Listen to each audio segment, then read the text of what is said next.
بسم الله الرحمن الرحيم.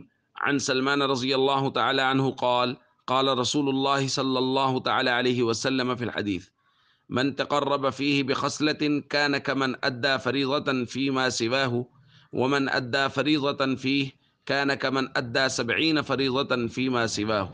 رواہ البہقی۔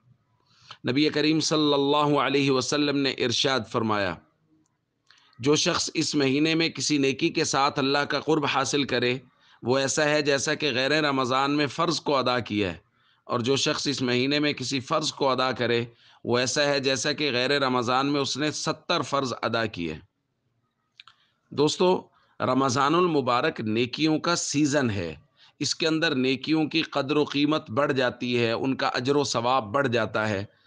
ویسے تو اللہ کا کرم ہے، اللہ رب العزت نے اصول بنایا ہوا ہے، من جاء بالحسنہ فلہ عشر امثالہا۔ عام دنوں میں بھی کوئی آدمی ایک نیکی کرتا ہے تو اس کو 10 نیکی کرنے کا ثواب ملتا ہے، لیکن رمضان المبارک میں یہ مہربانیاں اور بڑھ جاتی۔ نفل پڑھو فرض کا ثواب، فرض پڑھو 70 فرضوں کا ثواب۔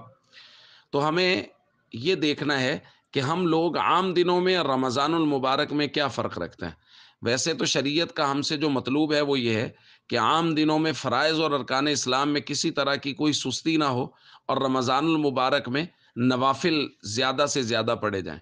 لیکن ہمارے ہاں عجیب صورتحال یہ ہے کہ غیر رمضان میں فرائض کی بھی پرواہ نہیں ہوتی، اور رمضان میں صرف فرض پڑھنا شروع کر دیتے ہیں، اور بس اس کے علاوہ کوئی اضافی عبادات کا معمول باقاعدہ نہیں بنتا۔ یہ ڈگر بالکل مناسب نہیں ہے۔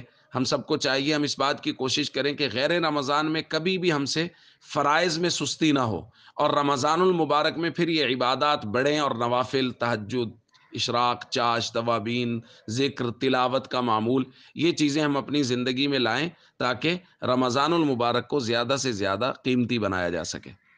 السلام علیکم ورحمۃ اللہ وبرکاتہ۔